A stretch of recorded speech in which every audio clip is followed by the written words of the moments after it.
It is a campaign promise that has quickly become the talk of Surrey's elections. We are going to build a 60,000 people sand in Surrey. It will be a multipurpose sand for all sports, Surrey Doug McCallum mayor said Wednesday, during an event that marks the beginning of the construction of a new Cloverdale sand.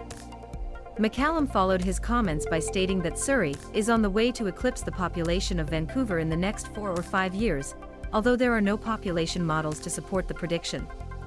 He later told the province newspaper that the sand would be next to the Skytrain line, surrounded by Parkland, and that he has spoken with the Canucks NHL hockey team to move to Surrey.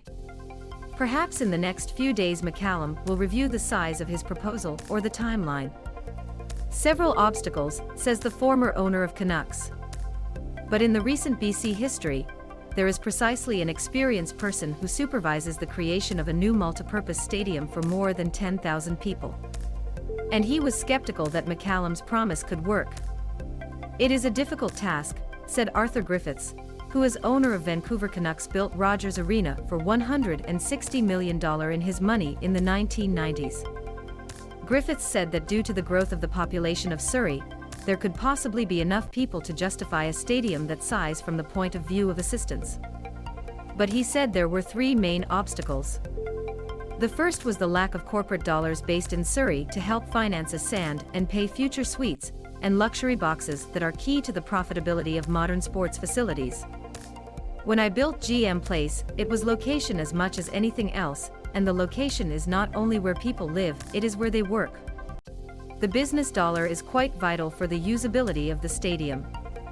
The second was where money would come, since multipurpose stages with at least 60,000 seats cost between $500 million to $2 billion to build, and the provincial government has BC Place, which would be the biggest competitor in Surrey Stadium for business.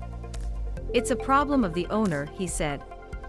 But the third, and perhaps the most important thing, is who would play in the stadium.